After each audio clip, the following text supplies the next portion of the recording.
Hey, DS, we are live on what is known as YouTube, brother. What is Yeah. going on? What up, brother? How are you? Chilling, man. Can you hear me good? Do I like everything looks good? You can hear me? You look good. You feel good. You're probably gonna play good. Shout out Curtis Tate. Wow.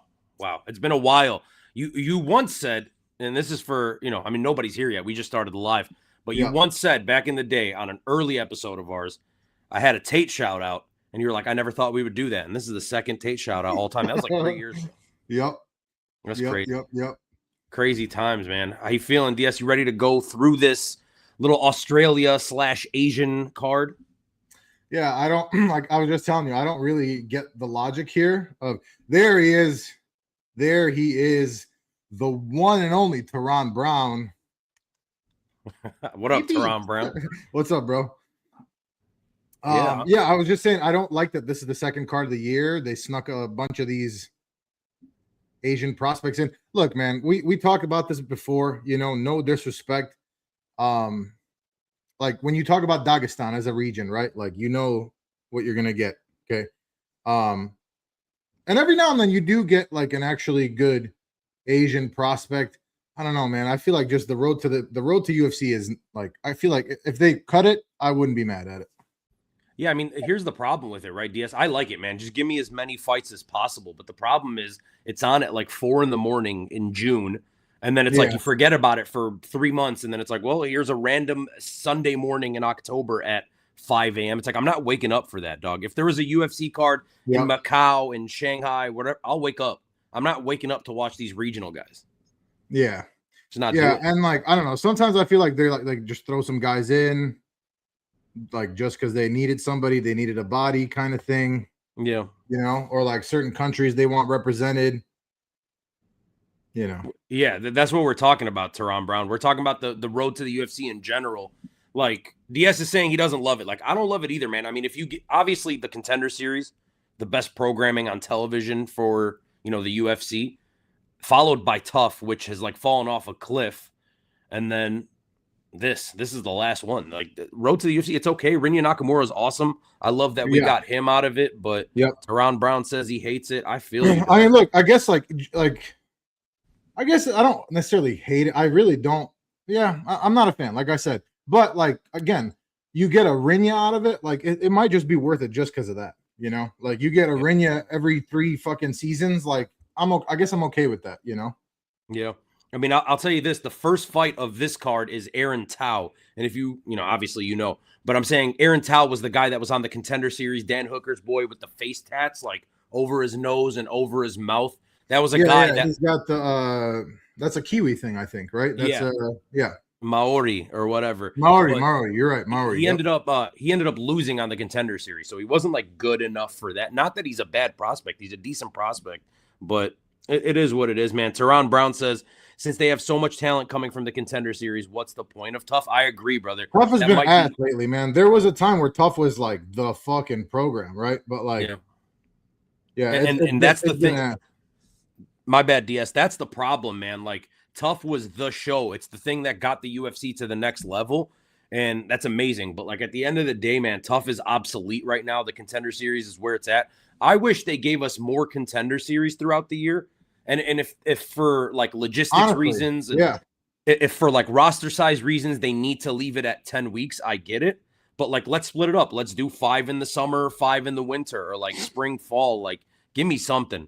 You know what I mean? Because that shit is amazing. Like this last stretch that we just had. It's must-see TV, honestly. If you're a fan of MMA, it's must-see TV. Yeah, and these 6 weeks that we had with no fights, DS, imagine if we had Contender Series going on through that.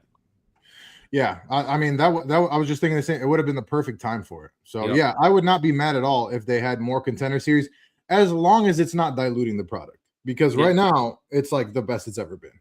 That's what I'm saying. And then, I mean, I have the fights pulled up here, DS, with the road to UFC guys. I don't mind. If you want to go through them, I don't mind going through them. If you want to skip them and just get straight into the card. We should touch on it, I guess. Yeah. Well, why don't you guys tell us? the 6 of you, welcome, everybody. If you haven't yet, please like and subscribe. All that good stuff.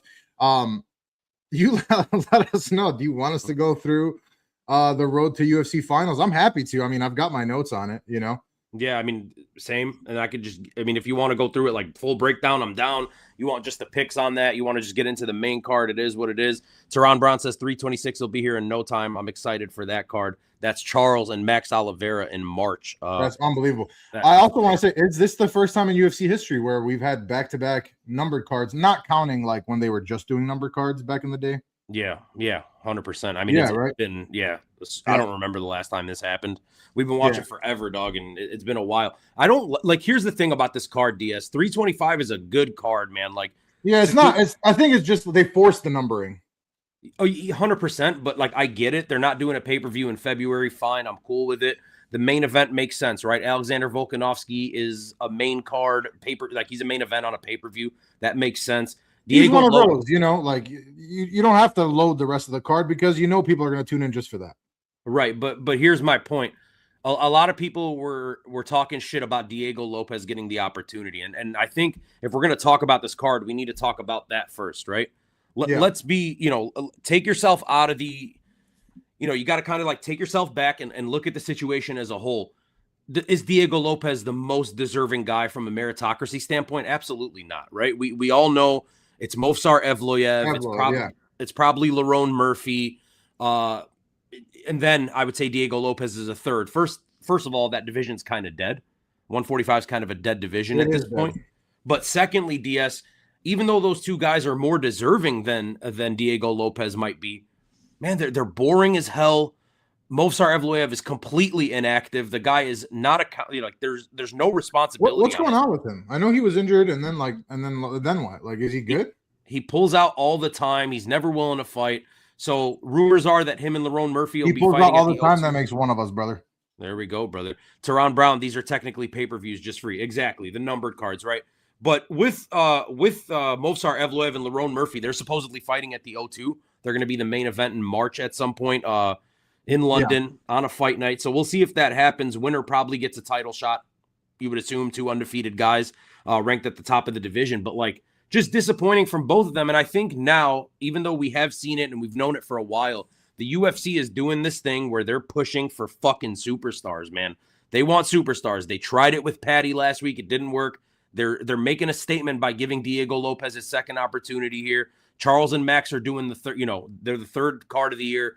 I bet you the April card, which is supposed to be Miami, will end up being Yuri versus Alberg.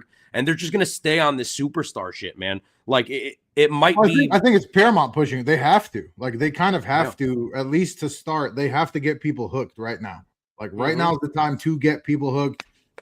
Like, there's a bunch of new eyes on it. They don't have to spend money to watch it, right? Like, this is the time, right? Like, as much as the sport exploded during COVID, and again, like, that was legendary with the shit that they've done, right? Like, that, I mean, Dana absolutely capitalized on that hard. But as much as it blew up then, like, this is like another like industrial revolution kind of thing, right? Where it's like the next step, like to get into even more mainstream. Yeah, 1,000%. You're 1,000,000% right on that. So they need stars, man, or else they're not going to get that $7 billion back or whatever. Teron Brown says they still get skipped over. Sadly, Gene Silva fights winner of Volk and Lopez, and then look, Teron Brown. We said that the other day. I mean, I absolutely think that's going to happen. Look, it's very possible, right? If Alexander Volkanovski wins this fight, it's very possible that they end up going with Gene Silva for those reasons. It's just going to be very difficult if you get an emphatic win from Lerone Murphy versus Movsar Evloev, right? And I know you don't expect that from either one of them, even though the last time we saw Lerone Murphy, nasty KO, but you don't expect that from them. But I could see them skipping for Gene Silva. It's possible. It would just be really stupid. If Lopez wins, though, it's a Volk trilogy, right? As you sip your little apple cider, what is that? Whiskey. Yeah, that's what I figured. You said if Lopez wins, it's a Volk trilogy. Yeah. I don't think so. You think they just tell Volk to go fuck himself? Man. Oh, dude, I don't know. I feel like they would still give it to the winner if the other fight happens in the meantime. Yeah. With Movsar Evloev and Lerone Murphy, I feel like they give it to him. Appreciate you, Uwu, in the chat. Shout out MMA. And then Teron Brown, 2026, we still using the Apex. It's the meta Apex, okay? Now it's the meta Apex, so it's been upgraded. We'll see what that looks like. We saw it for the boxing card. It looked kind of cool, low-key.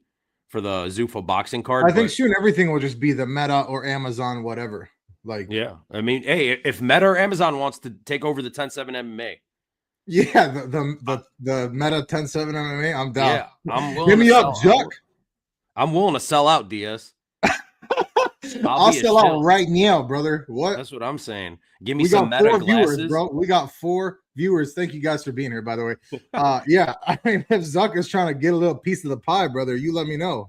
That's what I'm saying. So, you know, hey, if you're talking cash, if you're talking Skarol, you know what I mean?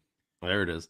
I knew that's where you were going with it. But yeah, shit, I'll do it in Meta glasses, whatever the fuck they want me to do, DS. I'm all for it, brother. I'll let you know that right now. So, anyways, I digress. We should get into this card and we should start talking about it a little bit and, you know, get moving on. I'm not excited to break this card down, DS. I'm not gonna lie. I'm not either, but just stay tuned. Okay, we'll have a little bit of fun. Okay. Yeah, there it is. All right. Let's just run through quickly. Yeah. Okay. These road to UFC. Real quick. Right. Ooh says we used to ink the Russians or Chinese. We used to think the Russians or Chinese were invaders. Meta Apex it is. Yeah. Taking over. Yeah. No, yeah, our AI overlords are here to stay. Yeah, Palantir's coming too. Like, you know, we're gonna be cooked. I thought you were gonna segue into the AI versus Harry videos that you do. Oh yeah, and on that note, if you haven't checked out that's been fucking hilarious to do. Can AI beat a pro better? It's a new series that we dropped a couple weeks ago. Very fucking funny. I've been having a great time with Harry doing it. So the whole concept of that is we've been feeding this algorithm, this AI algorithm, right? Just a bunch of data as far as MMA and UFC shit goes. And now it's going against our resident pro better, Harry from Pro Schmo Bets, who you probably know if you've tuned in here before. So yeah, check that out. Yeah. But let's just Let's jump right into this road to UFC finals. Okay, let's start with the flyweight. You already talked about him, Aaron Tao. He's taking on Namzrai Batbayar. Nice.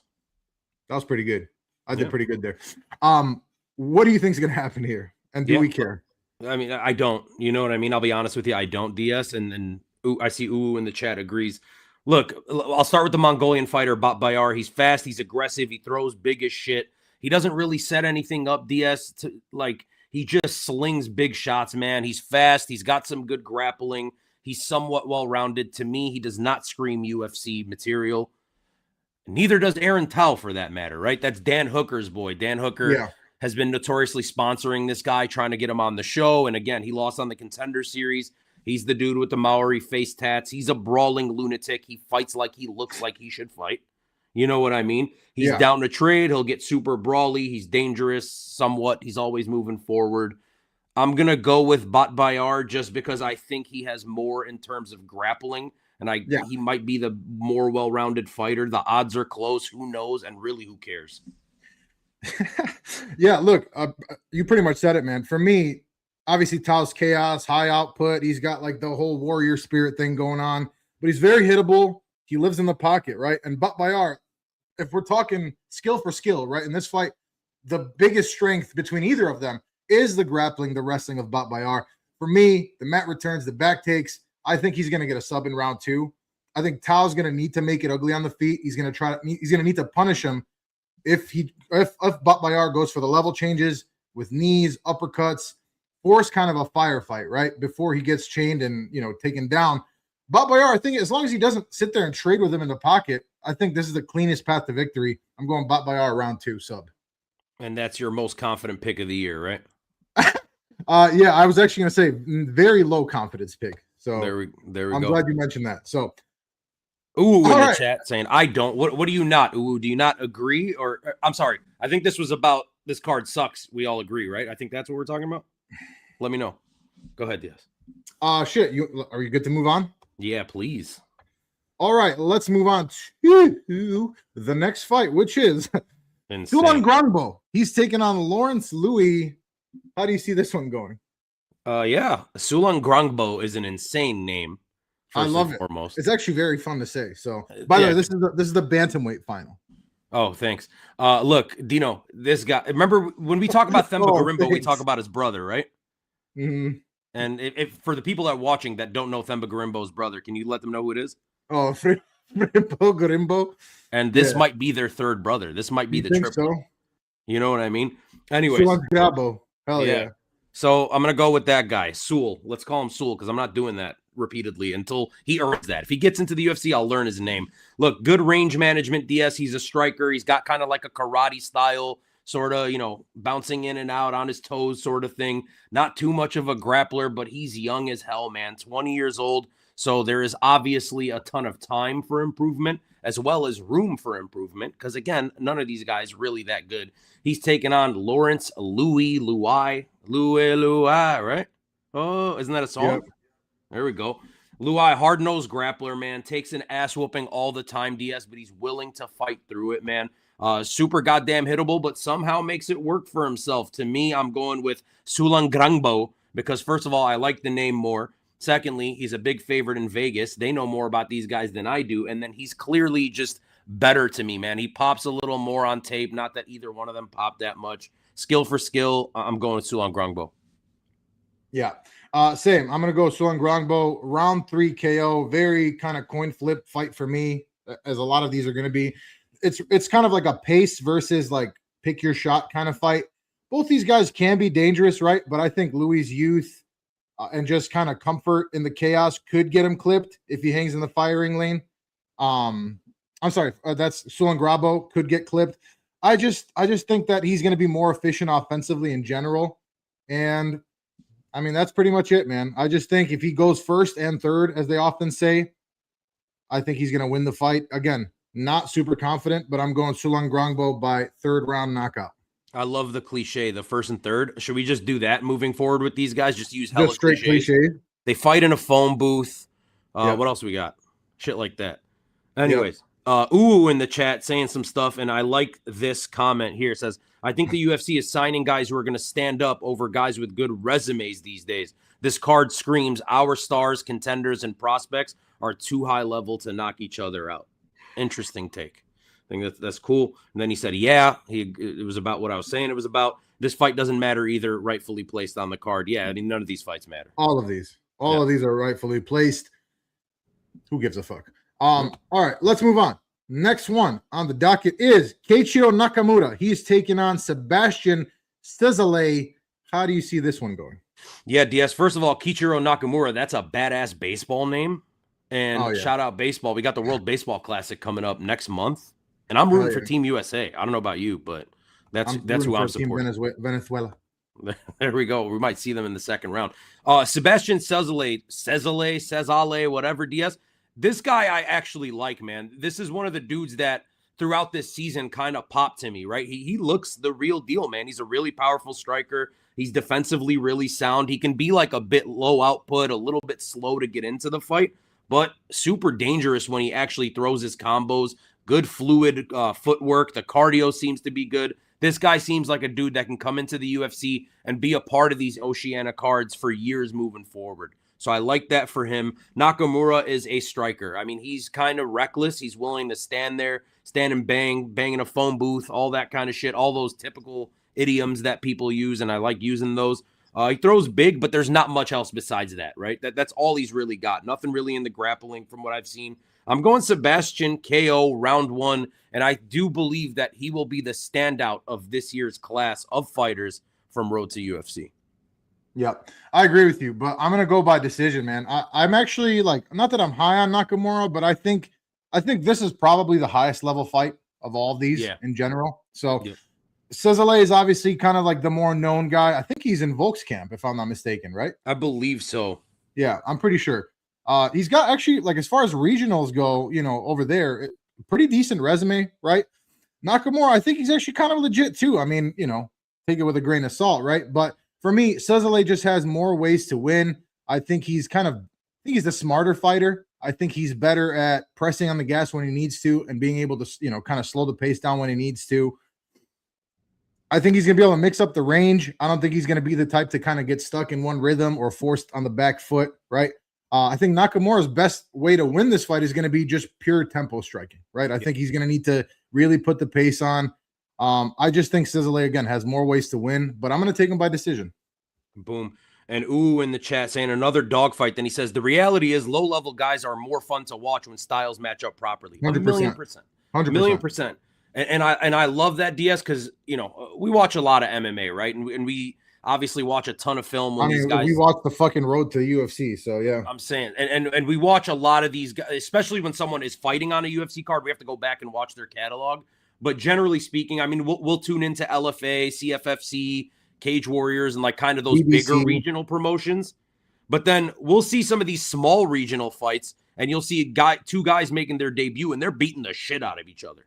Yeah. So sometimes they can be really goddamn fun, even though there's no technique in it. And then, are we ready to move on, DS? Well, yeah, I just want to say, my first boxing match, like my first organized boxing match ever, I had trained for like a year and a half, 2 years beforehand, sparred and all this shit. And then as soon as I got into the ring and in like the actual fight, everything that I'd fucking learned defensively out the goddamn window. Out the fucking window. I was just absolutely swinging for the fences. So I can somewhat relate in that regard. So all right. Anyway, do this for me, DS. Hold on. Before we move on, since we're here, I made you tell this story last week at a bar. Yeah. I want you to tell it here at this point. Your first boxing match, since you brought it up. Yeah. Okay, so first boxing match, it was only a 3-rounder. The rounds, I want to say, were like 90 fucking seconds. Okay. I was also like no muscle, like 260 pounds, just like 17 years old, fat as hell. First round, we touched gloves. All right. My opponent was like 28. And first round, I beat his ass. Okay. We had 3 rounds. I'm used to like first round, you touch gloves. That's it. Maybe the last round. Right. So I'm nervous as fuck. I'm 17 years old at this point. The dude comes out in the second round, does like a glove touch like this. And I pop him with a quick jab. Right. And the whole crowd is like, boo. And the ref's like, hey, what the fuck, bro? I'm like, what? He's like, he was trying to touch gloves. And I was like, please, no. But his kids are in the crowd like, Daddy. I'm sorry, bro. I'm fucking sorry, bro. I'm shook up here. I apologize. Scummy. So, I have a DVD of that somewhere. I will try to find it, and one day maybe we'll fucking show it. But yeah, please. Yeah. All right, let's move on to the next fight in this absolutely enthralling road to the UFC finals. This one. Which is Sang-Uk Kim. He's taking on Dam Mar Fan. How do you see this very important fight going? Yeah, Dam Mar Fan, DS. He's a Muay Thai style, karate, kickboxing style kind of striker. Good leg kicks. They're really goddamn snappy. He does a decent job attacking the body all 3 levels, right? Up top, midsection, a lot of good leg kicks. He's shown a couple of takedowns, which is interesting from a guy that is predominantly a striker, and you can tell he's predominantly a striker. He's taken on he's taking on Sang-Uk Kim. These names, bro. Plant and throw big ass style wrestler, DS. He's one of those shredded though. Yeah, he's absolutely jacked, which is the next thing on my notes. Jacked he's as fucking hell. Jacked, dude. For somebody who's what 155 pounds, fucking jacked. Yeah, and he's an unk. He's like 34, something like that, and he's absolutely shredded. But he fights like he looks like he fights. He's a wrestler that is going to plant and just swing bombs.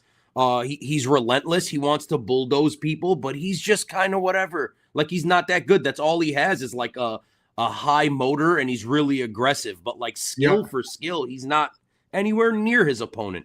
So that is why I'm going Fan. He's going to be the pick. He's also the hometown guy. He's from Oceania. He's the better striker. He's younger, and I don't think he's going to get bulldozed by this unk. Type shit. I just lost my notes. Okay. Yeah. Look. Both these guys can grapple. We've seen both these guys get some finishes. Well, probably most of you guys have not seen that, but I think if you're gonna bet on anything in this fight, which you probably shouldn't bet shit on these fights, I think it's definitely gonna go to decision. For me, Kim, he's shown that he can finish more. Right? We saw it with an RNC. He's got a pretty mean top game. Pause.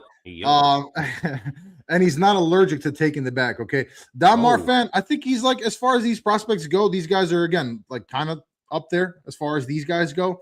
For me, for Dom to win, he's got to win the scrambles, don't accept being a bottom, force the resets, and then work the body and try to keep it standing. Okay. For Kim, it's top control and back. I think he's gonna end up at some point taking the back. So as long as he doesn't like chase like low possibility, low like percentage subs and like kind of tire himself out, I think ultimately Kim's going to be able to win.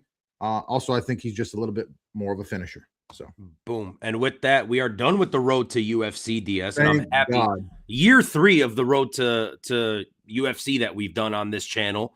And it's been, I think it was our first episode. It was our first or second episode ever, was the road to the UFC finale that we did. So glad to get that milestone out of the way. GSB38 in the chat saying, just joined, guys. What's your favorite dog for the card? I mean, I don't have a lot. I don't know about you. I don't have a ton of like really high confidence dogs in this. Truthfully, it's probably Diego Lopez.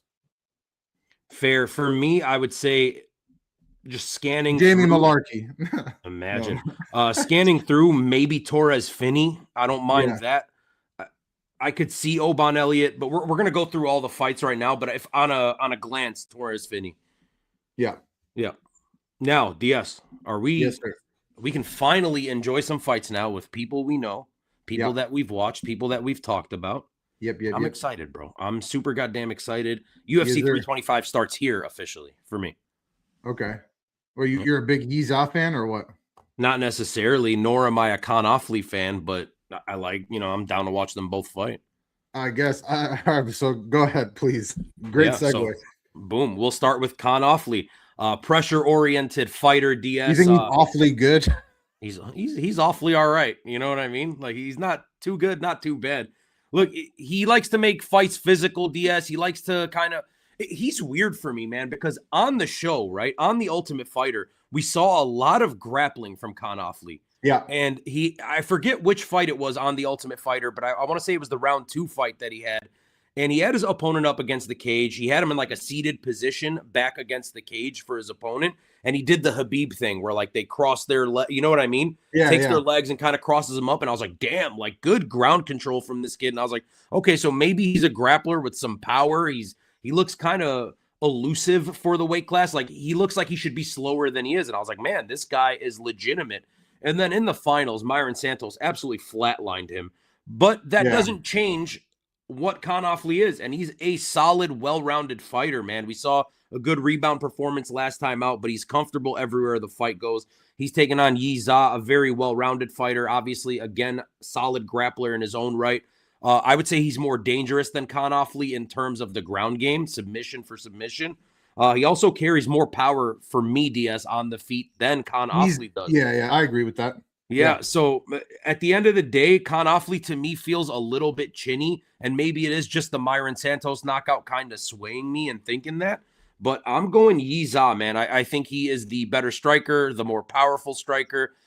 He might be the overall better grappler, and he definitely has the better submission game. So like a plethora of ways that he can win, whereas Con Offley would have to fight damn near a perfect fight for 15 minutes to beat him or catch him. So give me Yiza by decision. Yeah. So I mean, I agree with everything that you said and your reasoning for it. And yeah, we've seen Offley have some awfully good grappling, I guess you could say. Yiza, I think, is also kind of funky, right? Because like most places you look will have him listed as like a striker, right? So, but we've seen him with a lot of grappling and a lot of submission wins. So he's very dangerous in transition, right? For me, the real matchup here is Offley's takedowns, right? The insistence on takedowns versus Yiza's submission threats. So, is Offley going to be able to take a takedown and not get caught in a submission? Is he going to be able to secure position before advancing, right? He can't be lazy with those kind of transitions. So I could see Yiza going for some front headlocks and maybe he goes for a triangle or armbar. I think we're going to see him push for some submissions in here. Honestly, I could see a Yiza knockout too, but I don't know. Something is just telling me that Offley is just going to grind out a decision win here. Yeah. So again, not very high confidence pick here, but just after watching the tape, and I know he got absolutely knocked out. I don't know, man. Like I guess I'm not a big Yiza believer. You know what, DS? And I'll be honest with you, man. Again, for those of you that are new here, me and DS right here, the 10-7 MMA, pick over 70% correct on our fights, not just last year, but the year before. So 2 years in a row, which 70% in this space is like crazy. This is a card I'm very uncomfortable with, DS. And I'm talking damn near throughout the entire card. There's a handful, 5-6 fights where I'm just like, man, I can completely see this going either way. Not that doesn't happen often, but my confidence in this card, not very high, man, in most places. You're right. And I think this goes back to what we've kind of been saying and what the chat's been saying is there's just more variability, right? You just have more variability when you have guys who are, I mean, I don't want to be a dick about, but like lower level, right? I'm not expecting a whole lot of, in terms of technical skill, fights here, right? I could see some very good fights happening for the reasons that we talked about. But I think, it's one of those where it's like, you just don't really know, man. I can't in my right mind tell you to bet on any of the fights that we've talked about so far. Boom. GSB unless it's a prop, like an overrun round prop, something like that. Those I do like. Yeah, I agree. And we're gonna, talk about those as they come up. GSB 38 in the chat saying Torres the Punisher, DC is backing him. Then he says his line has come down big time too. Yeah. I just checked it on the live a couple minutes ago, and it was plus 130 for Torres Finney. And we're almost there, DS. So we're getting close to talking about that fight. Yep. All right. Move on. We got one in between, and that is Jonathan Mikhailov. He is taking on Oban Elliott. I know you're a big Oban Elliott guy. How do you see this one going? Yeah, DS, give me a second. I can't find my notes on that. Oh, I found it. All right. Look, man, I do like Oban Elliott. You're right. Like, I don't know if you were joking there and calling him a my boy. Like, no, I thought you did like him. Yeah, I do like the idea of Oban Elliott. That last fight was disappointing, man. Just a disappointing result. He looked hesitant in that one. I'm hoping he can bounce back here, but I will tell you, I'm also a believer in Jonathan Mikhailov, and a lot of people this week, I've been watching some people's breakdowns and hopping in the live streams and doing what I do.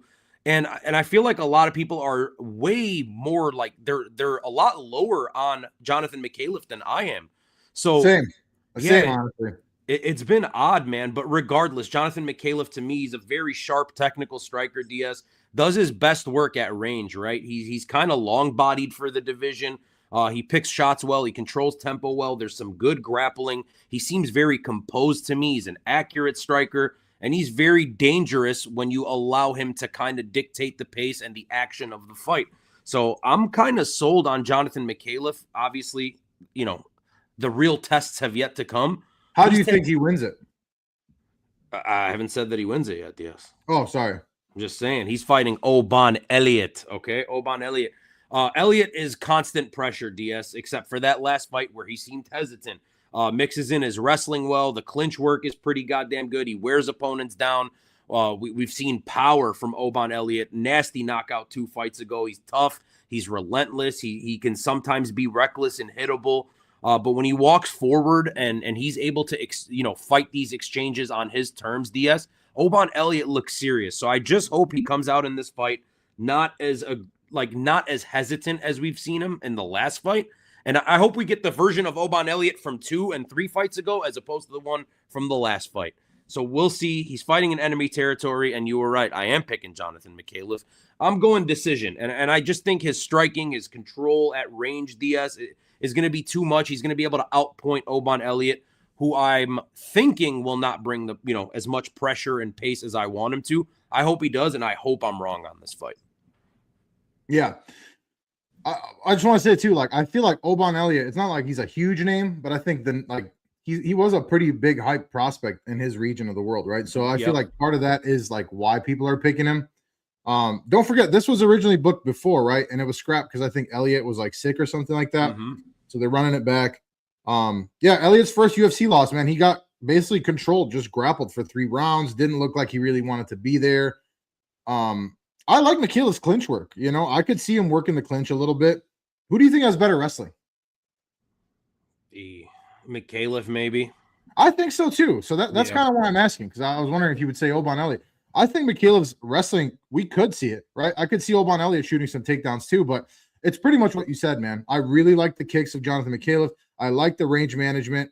For me, Elliott's upside is going to be the pressure and like kind of, again, not to be cliche, but like fighting more in the phone booth, right? He's got decent power.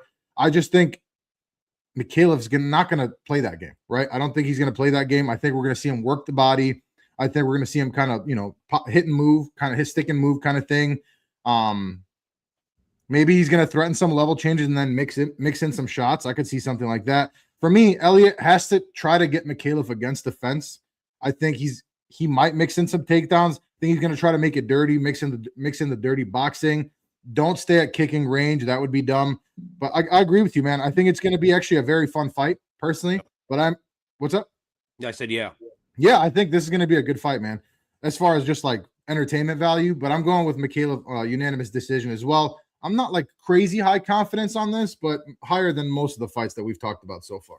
Yeah, I agree. Again, not very confident on this card in general. This is like a 6.5, 7 out of 10 confidence level. So I think that's a good way to put it. That should let you know. Hey, last week, by the way, we hit that 929 parlay, the DGen parlay on the AI. Yeah, the AI. The 929 DS. The AI was up 10 units. If you watch the AI versus can AI beat a pro better, right? Which we just posted. We've already posted it for this week. So go check that out. It's also a very short video. It's like 10, 15 minutes max. But last week, the AI, like you said, man, up over 10 units. Over 10 units. You 10x your money if you listen to the AI last week. And also, as a fun fact, the AI has now started talking shit to Harry, our pro bettors. so that's been kind of fun too. Hey, shout out the AI, you know. And shout out Harry. So shout out Harry. All right, man. Let's move on to, and that wraps up the early prelims, by the way, guys. So now we're moving on to the prelims. And I feel like, did you misspell Malkoun? I feel like there's an H in there. No? Okay. All right. Well, it's Jacob Malkoun, and he's taking on Torres Finney, the undefeated Torres Finney. How do you see this one going? Yeah, let's start with Malkoun. I know everyone wants to talk about Finney, but Jacob Malkoun, we know what he is at this point, DS. He's a solid, well-rounded fighter, good grappling base. He's a veteran. He's been in there for a while. I've always been a fan, honestly. Yeah, I mean, he's, training with Bobby Knuckles and shit. That's your boy, so I get it. Bobby Knuckles was so done, unfortunately. It was just so sad for me, but yeah. Crazy. But yeah, I mean, we all like these vets, right? He's kind of like a positional wrestler. He's not going to do too much with a takedown if he gets one, but he is tough. He's gritty. He's experienced. We have seen lately his cardio kind of failing him, right? And he has taken on Torres Finney. This is the most controversial guy in the UFC at this point. That's what I feel like. Everybody is hating on Torres Finney for the Robert Valentin performance, which was boring as hell. And if you remember, DS, I kind of think Robert Valentin's kind of decent though. So Robert Valentin is Torres Finney is decent. The problem is he had to go 3-0 on the Contender Series because they weren't sold on him. And then they get him in the UFC, and that's the performance. Which is wild. I think that's a first, by the way. I don't think anybody else has had to win 3 times on the Contender Series. No. So he had to fight 3 times on the Contender Series, get 3 wins, till they were finally like, okay, fine, bro, you can come in. They put him up against Robert Valentin, a guy they thought had serious power. They were expecting him to really test Torres Finney. And Finney goes out there, DS, and pretty easily just wrestle fucks him, grabs him, holds him up against the cage. In one of the most boring fights of the entire year, by the way. Yeah, it was god awful. So everyone goes, honestly, that's again going back. That's probably why he had to fight 3 fucking times in the Contender Series. That's what it is. And Robert Valentin, DS, was a guy in desperate need of a win. That was a guy the UFC really wanted to succeed because he was so goddamn exciting. He only knew how to fight one way, and Torres Finney managed to find a way to make Robert Valentin boring. Why, as a man, are you calling another man exciting? I'm just saying, you know what I mean? Not that kind of exciting. You can't say that after all those lines you were making about taking the back and coming early or some shit. Anyway, here's the thing. I see plus 130 on Torres Finney. He is undefeated. Is he boring? Yes. But is he a really goddamn good wrestler and super short, which means great leverage, center of gravity, really goddamn strong for this division? Yes. He is super powerful. He's thick-bodied as hell. And even in the striking, while he doesn't do much of it, he throws absolutely fucking massive, DS. So I am going with the most boring fighter on the roster. Give me Torres Finney by Torres Finney things, and it's a decision. Yeah, look, both these guys at their core are, I think, kind of wrestle first guys, right? Jacob Malkoun's one of those guys where he always it kind of to make it different from Torres Finney, right? He usually does have a good fight performance. It's a fun fight, I feel like, typically. Yeah. So I'm curious to see how this fight's going to go. I could very well see it being a boring one. For me, I just think Malkoun's going to beat him to the spots. I think they're both going to be kind of going for the same type of things, trying to get top control, trying to land the takedowns first, right? I feel like Malkoun's going to be the first one to go for the takedown. And I don't know, man, we've talked about this before, right? The guys that are super jacked, that are heavily muscled, like Torres Finney is, I think he's going to gas out. I know he's live for a KO, and if anybody gets a KO, it's going to be him. I just don't think he's going to get it, man. I don't think he's going to get it. I think he's a little too sloppy. Jacob Malkoun, tons of experience. Neither of these guys are like high output strikers, right? And I just think, like, look, of all the fights that we've covered, right, and even including the road to the UFC for tonight, this is like maybe the most 50-50 one for me, because we've seen Malkoun beaten by guys that he should have beaten and vice versa. And then Torres Finney, you never know what the fuck's going to happen with him. I'm going to go Malkoun by decision, man. I don't think we see a knockout here. I just think he's going to have more control. I think Torres Finney's going to gas out as the fight goes on. So I'm going Malkoun by decision. And I'll tell you why I think you're wrong, DS. Torres Finney, the better cardio between the two. And Jacob Malkoun's not dangerous. He's not dangerous. I don't think he's got the better cardio, bro. He does. He clearly does to me at this point. So we'll see. I'm fairly confident in Torres Finney. Damn. All right. Let's make a little wager. Okay, what are we talking? $20. Well, let's talk off air. We'll let the people know. How about that? All right. Type shit. There we go. All right, let's move on. Next fight, which is Cam Roston. He is taking on Cody Brundage, friend of the channel, by the way. How do you see this one going? Yeah, I don't know. It's a fucking interesting fight, DS. I think the odds are a little. There's a terrible card for betting, and it's terrible. I mean, and the odds on this are out of whack too. Yeah, I think it's kind of wild. We see Cody Brundage in there with people that are way better than Cam Roston, and the odds are slightly worse than this normally. Cody Brundage, by the way, nobody gets fucking match made worse than Cody Brundage. Maybe Charles Bronson, but yeah. They're like, oh, okay, like you won a fight? Great, you beat Julian Marquez. Here, brother, have Ateba Gautier. Like, that's the shit they're on with this guy. Yeah. Like, I just realized something. Friend of the channel, Cody Brundage. Friend of the channel, Charles Johnson. Are we just bad luck for matchmaking? Like, people start talking to us, and then it's just like, you're cooked. We're just gonna feed you to the wolves. Right. Miranda Maverick got injured, tore ACL afterwards. But Curtis Blades, we don't know yet. But look, DS, here's all I'm saying. Peloton has blocked us. Hey, all I'm saying though is when Charles Johnson did his interview with us, he went on a 4-fight win streak. He did. So he did. You know, shout out CJ. Love CJ. Yeah, fucking A, man. That was really bad. I don't want to talk about it. Let's not talk about it. Let's talk about this fight, DS. Cam Roston, a composed striker, good boxing, clean, decent shot selection. He's super goddamn tall for the division. He likes a steady pace. He can keep a steady pace. He's got okay-ish cardio. What I've seen from him is he looks physically kind of weak, right? And he's a striker. So my thought process here, not just because Cody Brundage is a friend of the channel, but Cody Brundage is a really goddamn aggressive, athletic, and a damn good wrestler, right? Cody Brundage's problem in fights, DS, is the fact that he goes in there young, dumb, and full of cum. Like, he just fucking just goes. You know what I mean? He is willing to brawl with anyone. It doesn't matter. They're like, Mansour Abdul-Malik. He's like, yep, I'm fucking attacking, which is crazy, but he did well. And I've seen so many Cody Brundage fights to where the one thing I do know in a Cody Brundage fight, which is always just up in the air, is the fact that he's going to go for it.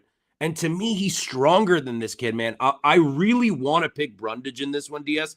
I don't know if it's like my brain is telling me to not do it or my heart is telling me to do it. Like, I'm so goddamn confused. I have faith in Cody Brundage being able to fucking ragdoll this kid so long as he's able to get in and not get clipped on the way in with those long-ass limbs. I know it's fucking crazy. I'm going Cody Brundage by TKO if he wrestles, DS. If he doesn't wrestle and I see he's not wrestling and he's just brawling, I'm live slamming Cam Roston. Pause, no diddy. Yeah, look, man, I agree with your reasoning. We're disagreeing on a lot of fights tonight, by the way, which goes to show you this is a weird card. Everything that you said is true, right? Like, you didn't say anything that, like, Roston is a cleaner striker. Brundage he's gonna fucking balls to the wall, go with the wrestling, right? Roston is on a nice win streak. He's got real finishing upside. But Brundage is exactly the kind of guy, right, who can beat him, right? It's the exact kind of thing where it's like, the easy pick here is Roston by knockout, like on paper, like if you read through who they are. But for me, I think really you're going to know within the first 2 or 3 minutes of this fight how this fight's going to go, right? If Roston is landing shots, if he's teeing off on Brundage, if Brundage shoots a takedown and Roston is able to defend it within the first 2 or 3 minutes, I think Roaston's going to get this win for sure. I think he's going to get it either way, man. I don't think this one goes over a round and a half. I'm going to go Roaston by early second round knockout. I just think that Brundage, no disrespect, I think he's going to make some mistakes here. I think he's going to stay too far at range. He's going to try to, he should really try to work the clinch, to be honest, is what he should do. He should try to train the takedowns and just keep control here. I just think he's going to try to make it a little bit more exciting than that. And I think Roaston's going to find a shot and knock him out in the second round, man. DS, 2 of Cam Roaston's 3 losses in his career.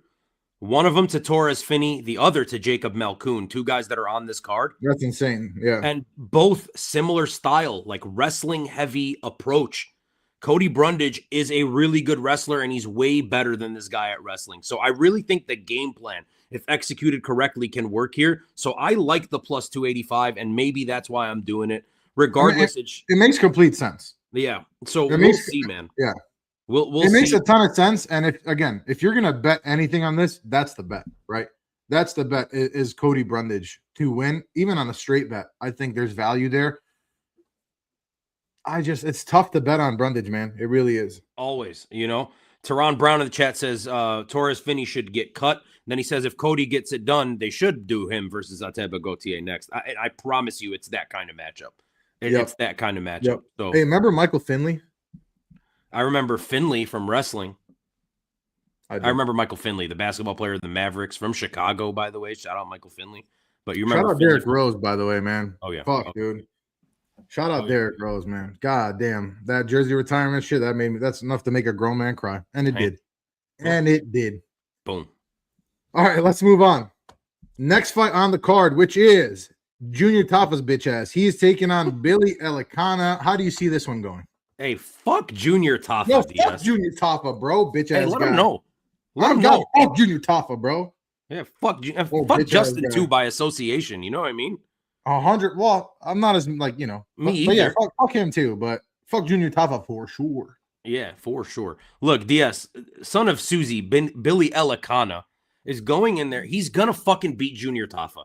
Junior Tafa is trash. He is fucking hot dog water. Bro. He's ass. He's mop water. He's fucking boxed like a fish. He's garbage.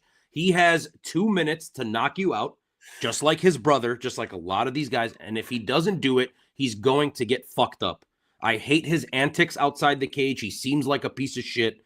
Billy Elikana has shown that he is tough against better fighters. Billy Elikana is athletic. He's aggressive. His cardio is leaps and bounds. Athletic.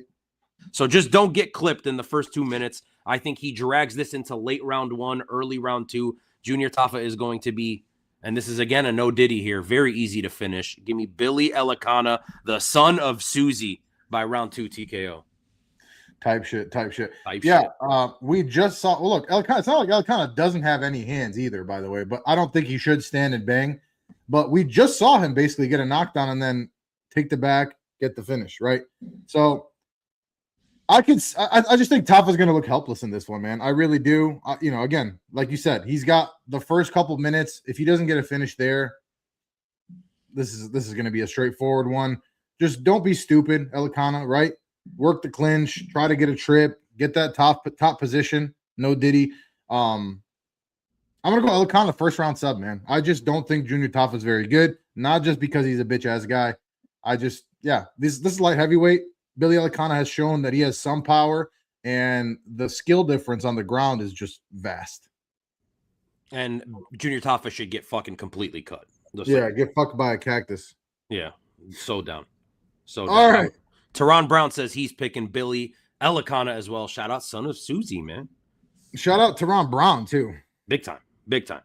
All right, let's move on to the main card. And I mean, this is like I can't fucking wait to see this guy again. He's got a little bakery tattoo on his leg, on his foot now. Of course, we're talking about Quillen Salkhild, which he has a fucking absolutely insane name. He's taking on Jamie Malarkey. This is a fucking silly ass matchup. Why do they do they just want to build they just want like another absolute highlight reel knockout. That's the reason they're putting this as the first fight on the main card. This is the Quillen Salkhild fucking showcase, right? Like Jamie Malarkey should have been cut a long time ago. So anyway, how do you see it going? Yeah, I mean, just the way you're saying it, There's not too much to talk about with this one, DS. I will say this, though. Killian Salkild, nasty knockout last time out. There was a couple question marks. Malkoun, right? No, that was against what's his name? The Afghan Gastelum. Fucking bro, those guys are all the same guy to me. What's his name, dude? How am I? Nazrat Haqparast. Bro, Nazrat Haqparast and Jacob Malkoun are the same fucking guy. Yeah, I guess. You know what I mean? But they look just like the same dude. But anyway. And he was the one with the bakery, by the way. It was not Killian Salkild that had the bakery. It was Nazrat's family. Are you sure? Yeah, it was Nazrat's family that had a bakery. And Killian Salkild then went and got the bread. And it's just hilarious because the call, like, it's classic. What's his name? Shit. John Anik. It's classic John Anik shit. Like, his family has a bakery. Oh, that was fucking sick, dude. That was one of my favorite moments of last year. Yeah, it was great. So here's what I'm saying, DS. Killian Salkild, what the UFC is doing, we definitely saw it last week with Paddy Pimblett. They were trying to push that kid. We know that they're kind of doing that with Diego Lopez, right? They're probably hoping Diego Lopez wins to get themselves a star that they can market Diego Lopez in a different part of the world, right? Yes, he's Brazilian, but they want to market to Mexico. They want to market to Central and South America, and that's kind of the market. Diego Lopez is kind of like a dual citizenship ass guy. He's got Mexico. That's what I'm saying. Yeah. So I think his promotion is more for Mexico. It's more for Latin America than it is Brazil, right? Even though Brazil, because they got enough Brazilian guys. Yeah, I think you're right. Yeah. So there's that. They want to push this kid, man, and highlight reels will get you up there quickly. There's going to be tons of eyes on this card, and that's why they fed him to Jamie Malarkey. Or that's why they're feeding Jamie Malarkey to him. Damn, they're feeding Killian Salkild to Jamie Malarkey. Hey, look, Jamie Malarkey is a good fighter, DS. He is very well-rounded. He's solid, man. He's tough. He's got good power. The chin just doesn't fucking exist anymore. The chin just does not fucking exist. Killian Salkild, round one, towards the end of the round, I'm thinking of 1-2 that fucking puts Jamie Malarkey out cold up against the cage.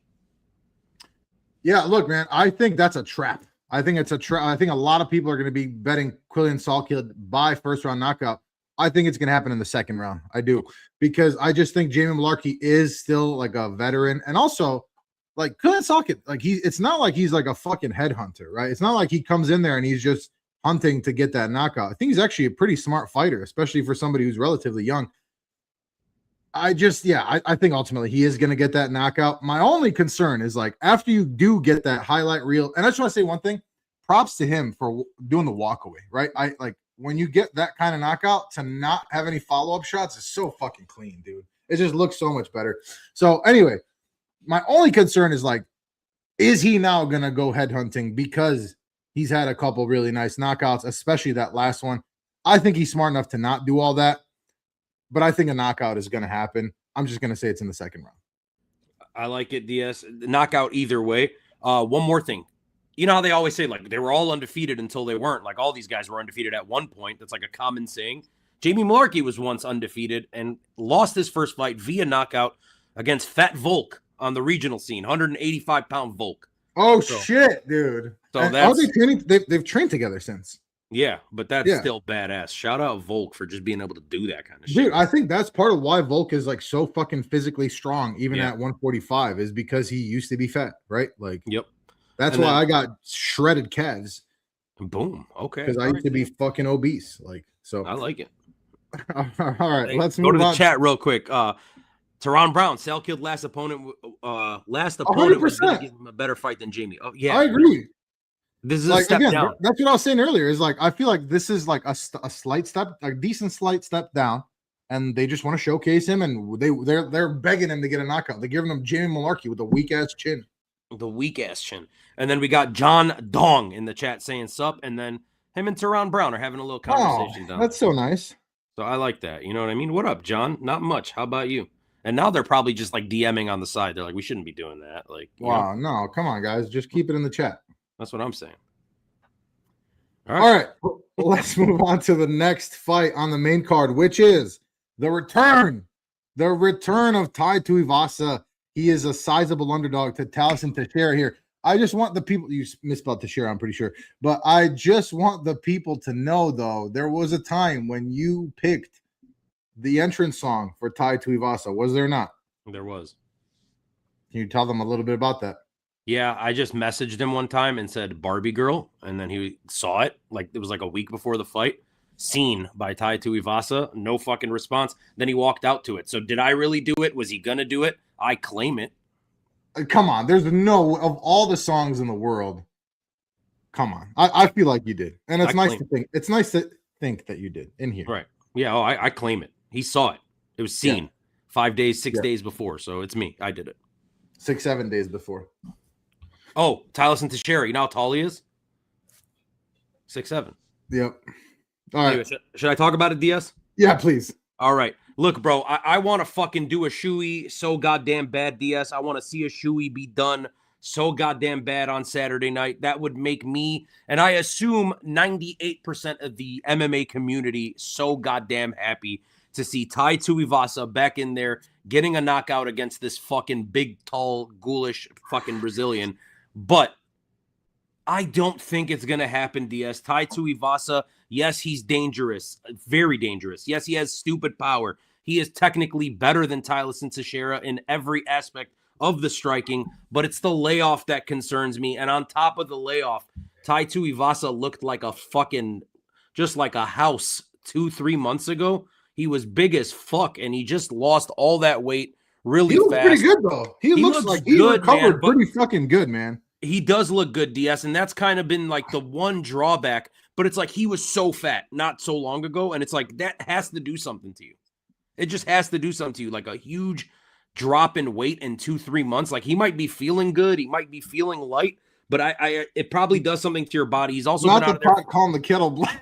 Hey, I'm saying, you know what I mean? I get it, brother. I've been up and down. I've been up and down. Look, it fucking does something to you, man. And at the end of the day, Tai Tuivasa, like 4 or 5 fights in a row that he's lost, it's just like volatility, man. And he tends to quit when fights get super goddamn tough. And I don't know. I have to go Tyson Teixeira, even though he is significantly worse to me than Tai Tuivasa. Again, really? I will. Yeah, really? I will be. Yeah, I'll be sprinkling on Tai Tuivasa, and I hope he gets a knockout. That would make me so goddamn happy. Go for it. There's not a fighter on the card that I would like to see win more than Tai Tuivasa. Like more than Volk, because I like Diego Lopez too. I really do. And for the record, who picked Diego Lopez to win over Jean Silva when nobody else was picking him, by the way? You did it. Yeah, boy, right here. Thank you. I like you said, man, I would love to see a shoey. But like, Tai Tuivasa was already a guy that's not like terribly disciplined. Now he's coming off several losses. He's coming off a long layoff, the longest layoff of his career in between fights. It's been like almost damn near 3 years. I want to say like 2 years, 3 years. It's not like he was ever the epitome of technicality. Tyson Teixeira, man, like, look, Tai Tuivasa always live for a knockout, but the length of Tyson Teixeira is going to be a problem. I just think he's a little bit technically better at this point. I really do. I'm going to go with you, man. I think Ty's going to quit at some point. But I would love to see him, like, as he's getting, tapped, like, touched up, just fucking land a massive shot and absolutely knock him out. I could see it. But I'm going to go with Teixeira by second round knockout. But don't be shocked if Tai Tuivasa does pull it out somehow. He's looked pretty good. Like, physically, like, from what I've seen, he looks pretty good, man. Yeah, 100%. I'm super down with that, DS. That's what I have. Teixeira round 2 TKO. If Tai fucking pulls it off, I'm calling you, I'm texting you, I'm yelling. It's one of those. Those are my favorite moments, by the way. Yeah. When something fucking happens and one of us calls the other or sends a voicemail, we're just screaming. I love that shit. Teron Brown in the chat. Card together potentially, maybe. Yeah, it's normal time, right? I'm pretty sure. Yeah. Yeah, we can link up. Teron Brown says, I'm picking Tyson by KO. Then he says, Tai hasn't fought since 2023, right? Yeah, it's been a couple of years. A quick story about Tai Tuivasa. DS, we were at UFC 264, right? No, sorry. He lost to Jairzinho, which is, again, talk about a disrespected guy. Jairzinho should be in this fucking division. Yeah, August of 2024, lost to Jairzinho. Split decision loss, yeah. So it hasn't been that long. Still, man, I mean, a year and a half, Yeah. For a big fat ass, it's too long.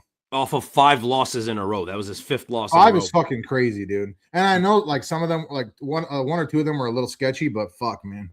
But yeah, so UFC 264, we were in attendance. That was Connor versus Dustin Poirier the third time. That was the "Your wife is in me" DMs. We were at that card, and I remember beforehand, DS, before that card started, and I'm saying this because Tai Tuivasa was on the card. I remember when we were going into T-Mobile Arena, first of all, we did some like really childish shit and snuck in a ton of alcohol, which was awesome. But typical standard shit. Right. My idea was like, I'm not going to drink until the main card because that's the difference between me and you, by the way. Yeah, I like to be reasonable. I like to have a good time. And what do I like to do? Oh, you're a very reasonable, smart guy. 3-4 drinks in you, and we're doing what we got to do. Like whatever you want to do is what's going on. So anyway, we're at 264. I don't start drinking until the main card starts, which is Sean O'Malley versus Chris Matinho. And this is like a very vivid memory of mine. That was on that card, huh? Holy shit. Yeah, that was the main card opener. So I remember I had 2 beers that I had just purchased, big ass beers, chugged them, drank a little bit of whiskey. And I'm like, by the end of that Sean O'Malley, Chris Matinho fight, I'm starting to feel a buzz because I just chugged a ton of alcohol off of like no food. And I'm like, okay, let's get it. Hey, the second fight goes on. I believe it was some ladies. And then the third fight was Tai Tuivasa versus Greg Hardy. Yeah. Oh, yeah. Oh, yeah. Fuck yeah, dude. Absolutely. Absolutely insane fight. Nasty knockout by Tai Tuivasa. Just like a wild exchange. And then I remember, you know how it is when you're at the fights and like you're focused in and then the finish comes and the lights go on. Yeah. It's like, that's kind of like a lot of people in the arena don't realize the fight is done until the lights go on. It's like, oh shit, it's a finish. You know what I mean? So the lights go on and it was just like, I was standing, like I wasn't even sitting because I was like moving around, ready to go smoke or vape or whatever was going on. And I remember just seeing that and that moment just being like absolutely locked in. And I'm seeing Ty do the shoey and I was like, this guy is fucking unbelievable. This awesome, is such an entertaining dude. And maybe it was the alcohol in me, but it was like, I've been to so many fights and that is an image that's burned in my memory. So I want to see a shoey and make me feel young again. Even though he's heavy as fuck, pound for pound, one of the most like entertaining and fun fighters in the UFC, period. I'm saying. So, have you ever done a shoey? No, I haven't. Would you ever do a shoey? If I got like a brand new shoe, I'm not like taking off your shoe and spitting in it and drinking it. What if Tai Tuivasa, like, what if we were front row? Yeah. I'm not going to get like bitched on like TV. Yeah, he's like doing with me type shit. If the moment like occurs and I'm on national television, they're like, I'm like, fuck yeah, bro, I'm acting cool.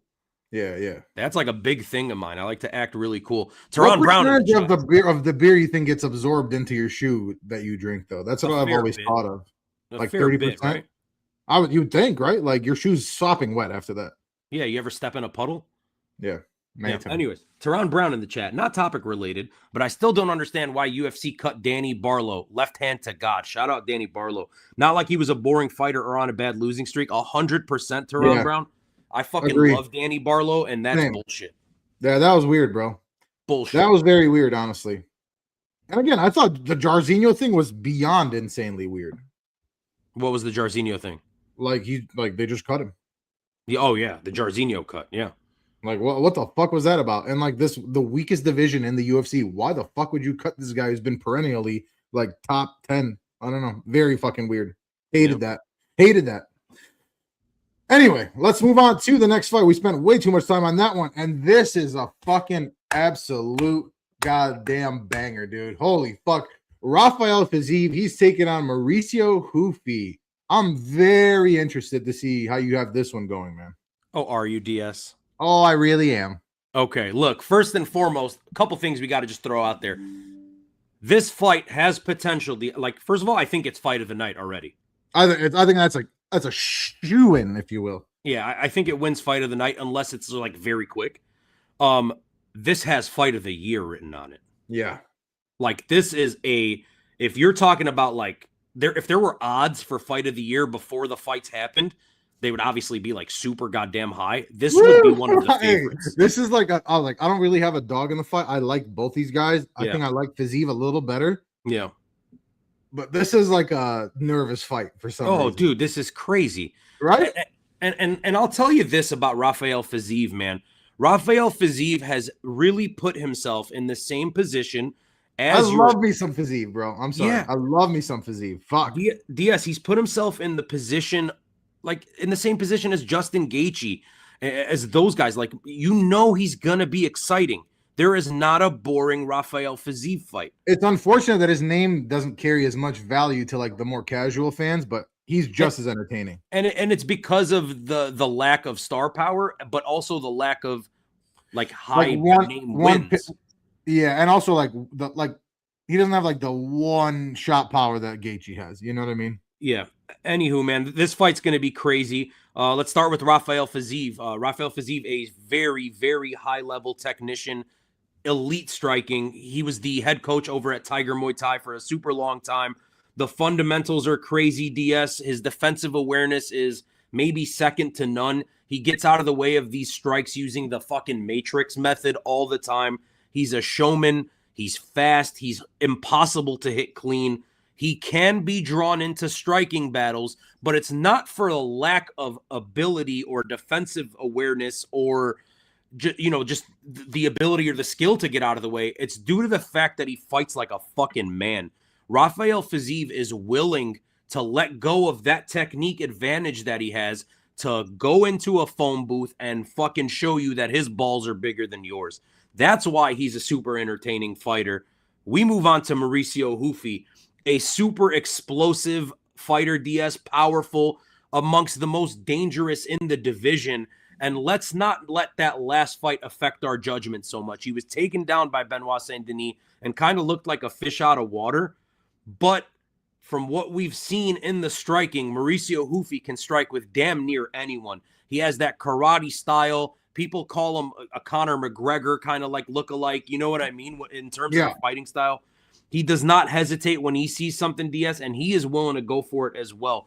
To me, this is the toughest fight on the card to predict because there is so many things that you have to think about. If everything was clean, I would be picking Rafael Fiziev pretty certainly here. We also have to remember, though, that Rafael Fiziev is the older fighter. He had his knee blown out not very long ago. But what I've seen from Rafael Fiziev on the positive side, DS, is wrestling. He's been wrestling lately. Yeah, he's landing takedowns, man. We just saw Patty not able to get Justin Gaethje down. Rafael Fiziev was able to get him down. We also saw it in his last fight. And to me, I'm just thinking to myself, is Rafael Fiziev going to go into this fight with a wrestling approach? Because if he does, he's easily going to win this fight. But I think we'll see it. I don't think it'll be the main.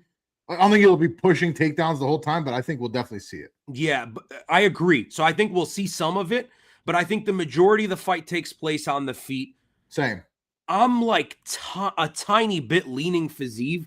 This is one that can change to Hufi. This is a Saturday morning. You guys come watch before the card. We will have a live stream. I'll probably change my mind 10 times before then.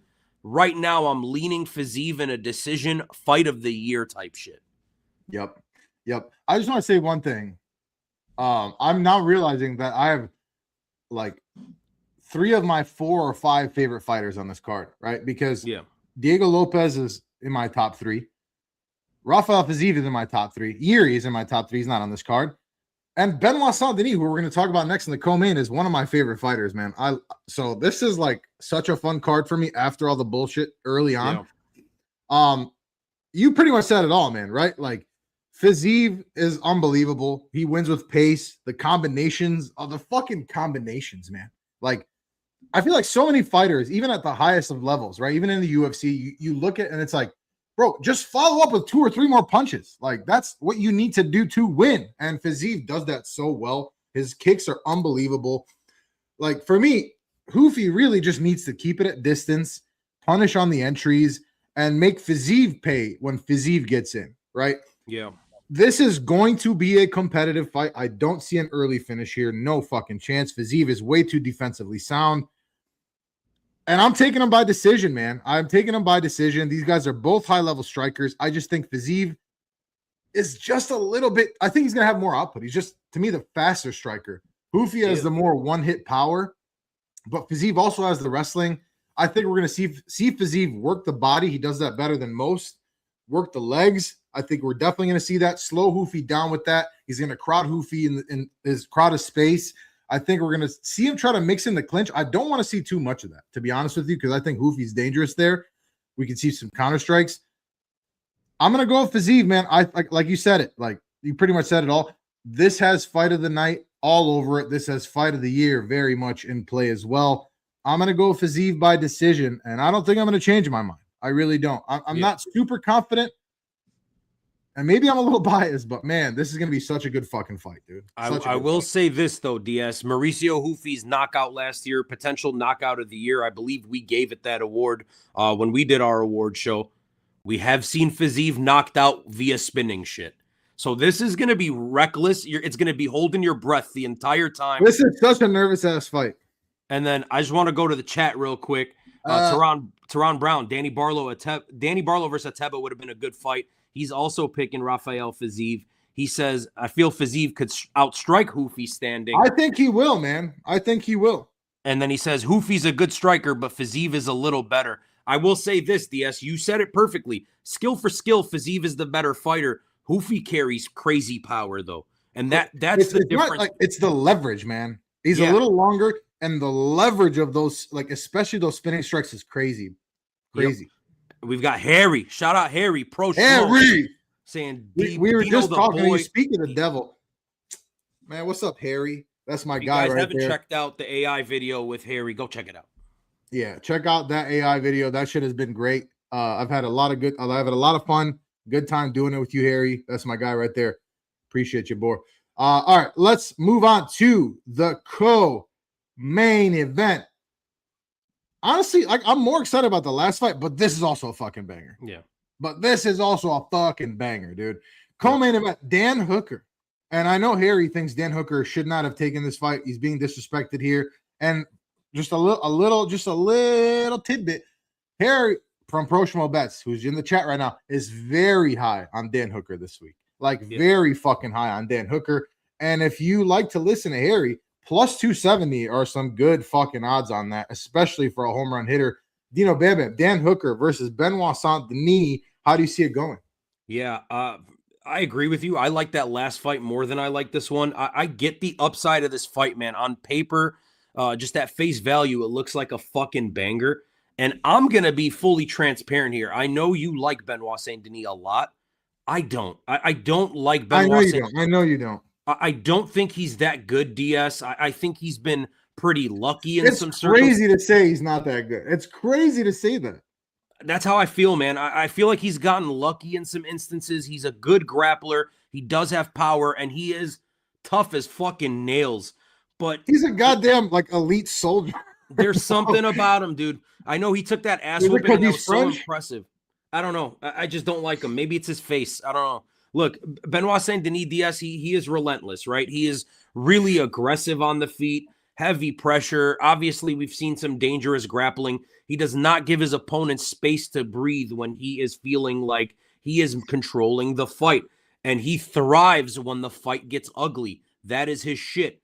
Dan Hooker, similarly, gets really goddamn good when the fight is getting ugly, right? So it's an interesting matchup in that way. Hooker is very tough. He's durable. He's experienced, and he's gone through fucking wars, like all-time classics. He is super comfortable in the chaos that Benoit Saint Denis may present.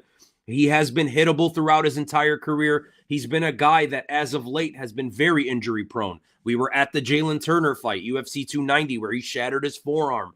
And then supposedly last time out, he says Arman Tsarukyan broke his nose with the headbutt. I think Arman Tsarukyan broke his nose with a knee in the fight. Yeah, I think so too. But regardless of the fact, he has been a guy that has been hurt. And it feels like not too long ago, he took a lot of damage against Arman Tsarukyan. It doesn't feel like it was that long ago, but at this point, it's been, 3 months, 4 months? Something. Yeah.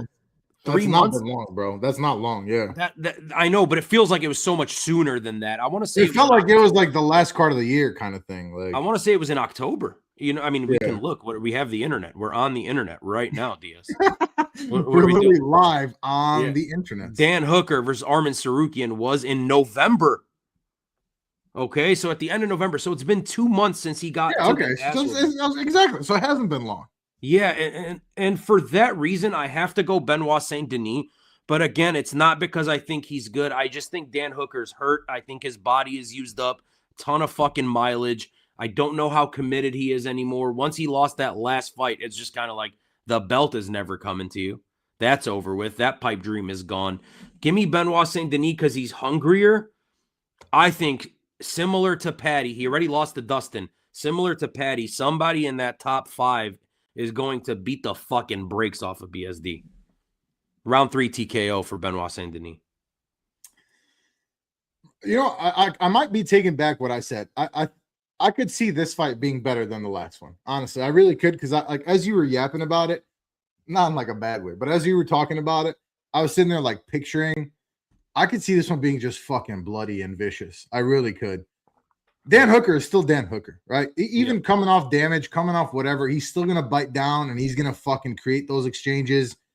But he's gonna give windows, and I think Benoit Saint Denis is just too well rounded, man. He's just too goddamn good. The pressure, the violence, the grappling threat. Now, we have seen Benoit Saint Denis get a little out of his element, right? Start swinging a little too much, get caught, aka the Dustin Poirier fight, right? Hooker's dangerous, man. He's dangerous, and especially if it stays a clean fight. I just don't think BSD is going to make it clean. I think he's going to keep it nasty. He's going to keep mixing it up. For Hooker, I think he's got to punish those entries, right? He's got to throw those knees, those uppercuts. As Benoit Saint Denis coming in, he's got to win those first exchanges of each round. I think that's going to be really, really key for him here. Make Benoit Saint Denis hesitate, because we've seen Benoit Saint Denis clipped, right? It's not like he has like the greatest chin in the world. Benoit Saint Denis, though, man, that cage pressure, the takedowns, don't stand at kicking range. Don't stand at like long striking range for Dan Hooker. I just think Benoit Saint Denis is the more complete fighter. And again, maybe I'm biased here, but I'm going to go Benoit Saint Denis with like a late second round buzzer beating sub. And DS, now that you're talking about it, I feel like I might flip. Damn. Because now it's like, okay, we've seen Benoit Saint Denis, that Dustin Poirier fight, right? You mentioned that.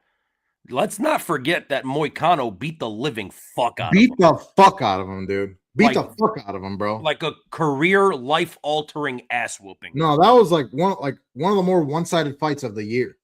Then he had, he beat Kyle Prepelic. He had the performance against Mauricio Hufi, and then the quick KO against Benil. So he's on a 3-fight winning streak since then.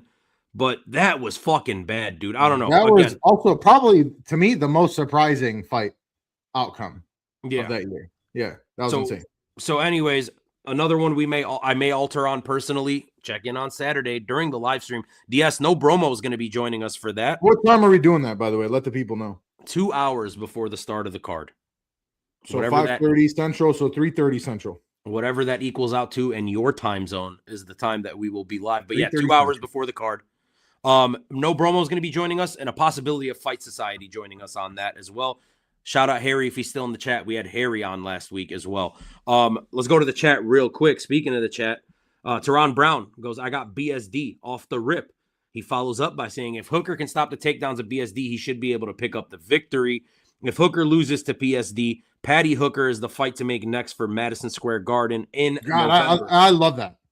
Yeah, and you main event. Patty Moicano. I didn't mention this the other day when we were talking about Patty. Me too. I wanted to mention. I forgot to mention. I would have loved to see Patty Moicano. I swear to God, Diaz, it's been on my mind since we did the show. I was like, that's the one I needed to fucking mention. That's why. That's why you're handsome and I love you. Boom. He says Hooker said in an interview last year he plans on retiring from the UFC in 2028. For what that's worth, I don't believe Hooker even cares about the belt anymore. He knows he won't win a championship. Nah, exactly. He won't, bro. So where's his mentality? He's not well-rounded enough. And he's too wild. He likes having fun too much in the cage. Yeah, he's a fucking madman, man. I love me some Dan Hooker. Oh, bro. Yes, any Dan Hooker fight. Show your fucking casual friends any Dan Hooker fight if you want to make him a fan. He's unfucking believable. And the UFC is doing a very smart thing by putting Dan Hooker on one of the first cards of the Paramount Plus era. I saw a meme. That was the Paramount. I don't know if it was fake or somebody made it up, like photoshopped it, but it was the Paramount app in Italian, and they had his name as Daniel Prostituta. And I thought that was fucking hilarious. I'm sure that was fake, but that's fucking hilarious. Thought that shit was amazing. Love that. All right, let's get it. All right, main event, you guys. It's Alexander, the Great Volkanovski. He has taken on my boy, Diego Lopez. And I just want to say, I picked Diego Lopez to win versus Gene Silva last time. No biggie. Anyway, Dino Bam Bam, how do you see this sick-ass main event going? Let me know. Oh, I mean, you're making it seem like you don't fuck with Volk. No, I love Volk. Volk is probably my 5th favorite fighter. There are so many guys that I really, really like as fighters and for entertainment value, just as a fan on this card, it's crazy. So while the card is pretty top heavy when it comes to the main card versus the prelims and early prelims, there's so many good entertaining fighters on this. And I think the UFC did that deliberately, right? Like they needed to get the road to the UFC finals out of the way. So they stacked the top of the card. Boom. Real quick before I do it, in the chat, Teron Brown, just throwing this back, says Hooker Dustin is the fight to show them. Good arguably, yes. Arguably the best Apex fight we've ever had. I would say without a doubt the best Apex fight we've ever had. I like Moreno Figgy 1. Figgy Moreno 1 is a banger. When I watched that, I watched some lady 14 minutes later get drill-doed. Shout out Drildos. We move on to the main event. DS, look, I know you're talking about your guy. I'm talking about my guy, Alexander Volkanovski. That's a sick ass shirt. That's a clean ass shirt. Thank you, brother. Look, man, you know I love me some fucking Volk, man. First and foremost, let's talk Diego Lopez. Who doesn't love Diego Lopez? He's entertaining as hell. He's dangerous. It seems like he came out of nowhere, right? His UFC debut on short notice versus Movsar puts on a fucking crazy fight, gives Movsar the fight of his life at that point, and it was just uphill from there. UFC 300, they put him on that card because they saw star power in this kid. Gets a nasty knockout at UFC 300 versus, who was that? Not Yusuf Zalal, the Nigerian fella. Whatever the fuck. Francis Ngannou. Yeah, Francis Ngannou. No, he gets himself a knockout at UFC 300 DS, jumps the cage, and you're like, man, this kid is going to be a star. He's done nothing but look amazing since then. Last time out, not his last time out, but the last time out before that, he got a fucking title shot against Volk. So Diego Lopez wins one fight and he's back in the title picture. Is he the right guy? We kind of covered it at the beginning of the card. No, from a meritocracy standpoint, no. But from an entertainment standpoint, fuck yes. Movsar is boring. Fucking Lerone Murphy is boring. This guy is guaranteed fireworks every time he steps in the cage. The last fight versus Volkanovski was a super entertaining fight. It was maybe a little bit closer than kind of the general population thought it was, but it was still a clear Alexander Volkanovski fight. Now, Diego Lopez had himself a moment, man. And as a Volk fan, I'm sure you, as a fan of both of these guys, heart sank as soon as Volk got dropped with that straight shot. At the end of the second. At the end of the second round. Yeah, my heart sank, dude. And I was like, okay. But he was like fighting such a clean fight before that, though. For the rest of the second round. And then for the rest of the fight, Volk still fought clean. Here's what I'm thinking is going to happen in this fight, DS. And we don't need to break down X's and O's too much with these guys. Everyone knows. I think the moment got to Diego Lopez in that first fight. I think it was too big of a moment for him. Kind of was pushed into a position he wasn't ready for, and it showed. And then Volkanovski did Volkanovski things, and he was very goddamn clean, and he won that fight. This time around, Diego Lopez rebounds with a win over Gene Silva in what was a very kind of like, bad blood feud sort of fight against Gene Silva. Beat the dog shit out of him in the first round. Started kind of getting his ass kicked in the second until he found a highlight reel KO with that spinning elbow. And now he's back in the title fight. And I think this time, Diego Lopez is going to correct a lot of things. I fear he may overcorrect some things. I think in this fight, DS, here's how I see it playing out. I see Diego Lopez being like, I took this guy's best shot. He wasn't able to do shit to me. I landed clean on him once, and I was able to knock his ass down. I know I can finish him. I know I can get a finish in this fight. So he's going to go balls to the wall. And that's super dangerous for Volk, man. Super dangerous, because one mistake, and we might see Volk sleeping again. I think, though, that Diego Lopez is going to over-pursue and get this. I'm going Alexander Volkanovski KO round 2. Ooh.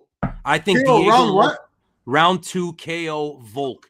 I think Lopez is going to go balls to the wall. No way, bro. Overextend and get fucking beat and punished for it, Diaz. Fuck off. I think he's going to get – I know that's crazy. I know it's crazy. Fuck I think he's going to get punished. Round 2, KO Volkanovski. Fuck off, bro. What? That's how I'm feeling. Get the fuck. I in no way expected that. Even after everything, your whole breakdown, nowhere did I see that coming. That's how I'm feeling. Holy shit. That's fucking crazy. Look, you got me shook right now. I love both these guys. You guys know I just said it. I rewatched the fight recently. I watched it live. I think exactly what you said is true, right? I think the moment was too big for Diego Lopez, and arguably it was a little too soon. It's just he's got the look, he's got the star power. Also, he's got one of the hardest UFC photos ever taken with the cowboy hat with his head down and shit. Fucking hard. Yeah, man, look, he's got more power, right?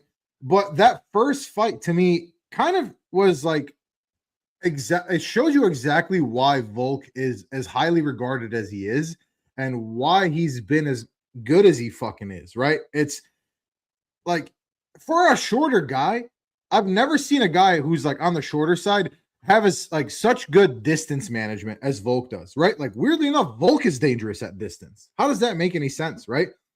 He lands fucking leg kicks on people he should not be landing them on.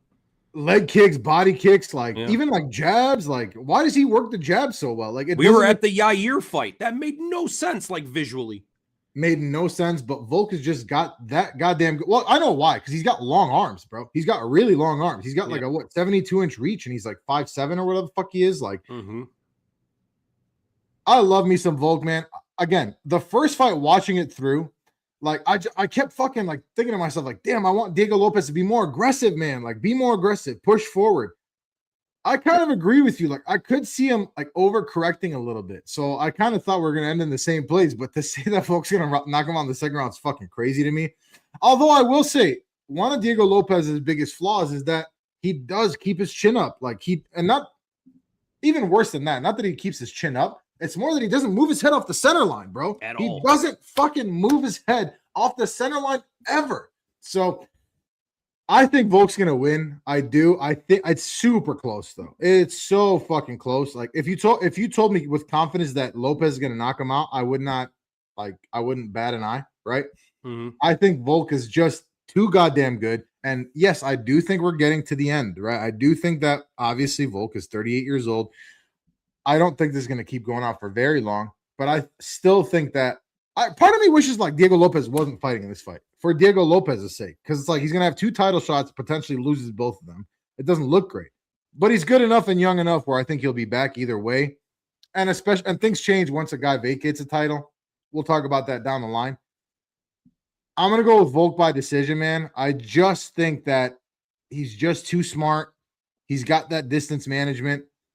Lopez, I could see him either being, again, not aggressive enough or too aggressive. Like it's a fine line with Volk, man. It really is.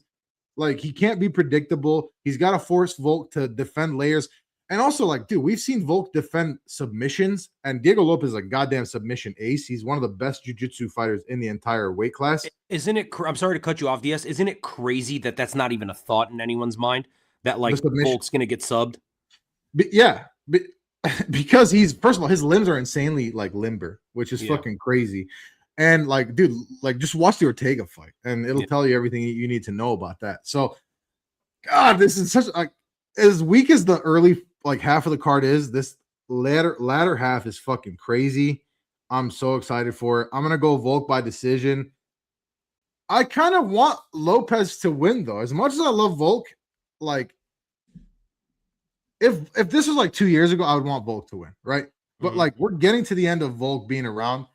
I would rather like he do like the thing that Bret Hart was supposed to do in the Montreal Screwjob, right? Where Vince McMahon wanted him to give up the title. He didn't want to give it up to Shawn Michaels, so they did the Montreal Screwjob.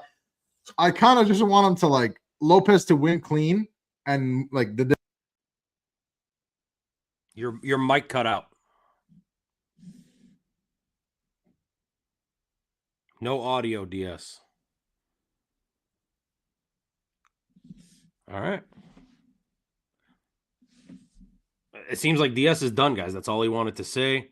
Just disconnect the mic, DS. Go with the laptop for we're almost done here. Yeah. That's really all I had to say. But nice. I would rather see Volk, like he's gonna leave soon. So I would rather see Diego Lopez win it clean, is all I was trying to say. But I'm really looking forward to it. Okay. Couple things I want to touch on before we do get out of here. This fight's going to be a banger. It's going to be super goddamn entertaining. It's just to me that Volk does really well with these long-bodied, like taller guys. And I know Diego Lopez not quite as tall as Yair Rodriguez, but it seems to work out well for him, right? And it seems like these dudes that aren't maybe as tall, Ilia Topuria, those are the that's guys. For sure. He struggles with the shorter guys. Yeah. So I think this will be. Again, man, I think this is going to be a Volk finish TKO because I can see Diego Second Lopez. round is fucking crazy, bro. That's so crazy. Because and I'll tell you why. I have a reasoning behind it. It's not just like I picked round two. To me, I just see Diego Lopez is going like it's dead set on being aggressive in this fight because he knows he can hurt Volk, and I don't think he thinks like Volk can knock me out. You know what I mean? So he is going to be very aggressive with it. He's felt the power. Volk on many occasions this week has been talking about fucking bulldozing these guys. And he said, if Diego Lopez, if his game plan is to be more aggressive, which I'm glad that Volk thinks the way that I think Diego Lopez is coming on this fight. Thank God.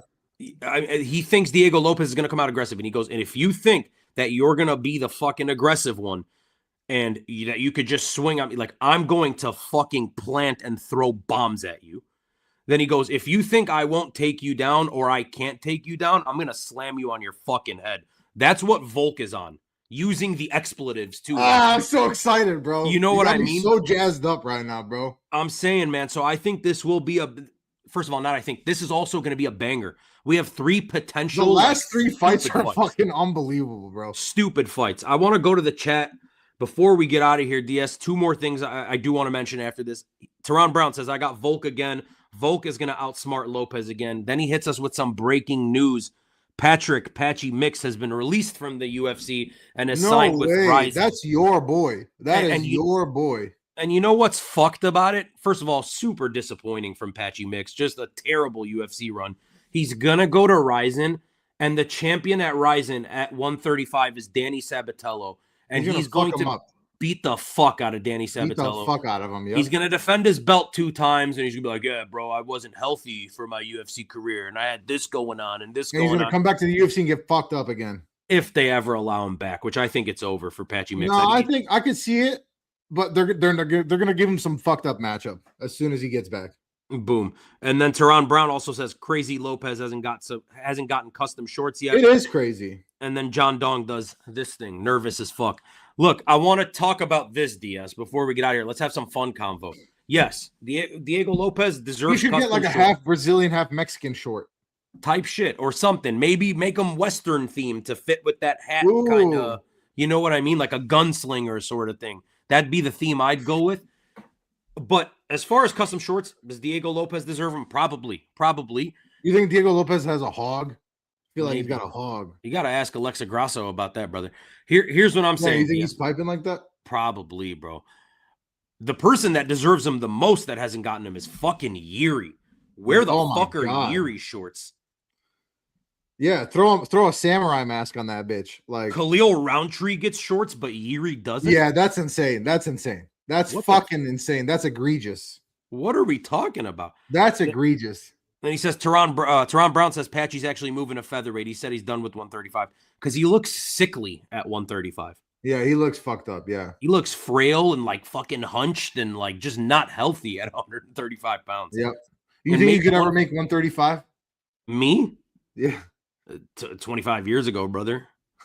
You know, what are we talking about? You were just like 6.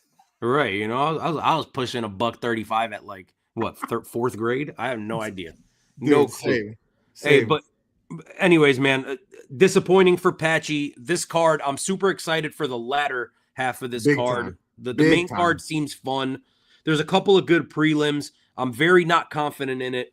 If you guys have been enjoying, please thumbs up, subscribe. It would mean the world to us. We are trying to do some damn things here at D107 MMA. And DS, on Saturday, live before the card, 2 hours before, will you be there? Yes, I'll be there. Okay, so DS will be there. I will definitely be there as well, guys. No Bromo. Shout out No Bromo has said he will probably he texted me about it today. He wants to hop in. A Fight Society might hop in.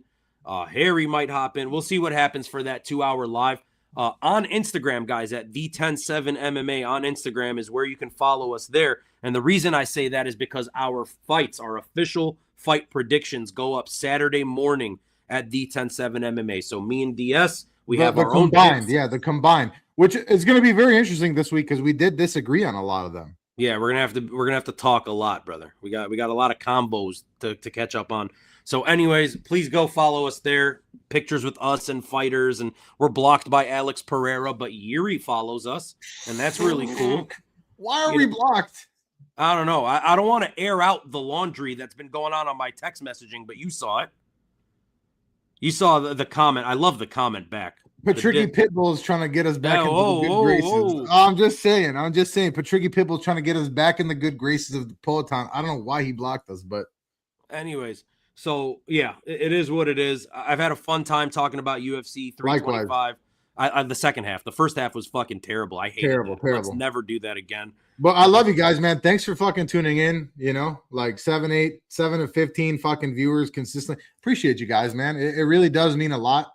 Come talk to us. Yap with us. We love yapping with you guys. So, yeah, that's all really I got, DS. You got anything else? Nah, man. That's it. All right, guys. That right there. That's DS. My name is Dino Bam Bam. Together, we are the 107 MMA. Thank you guys so much for watching. Peace.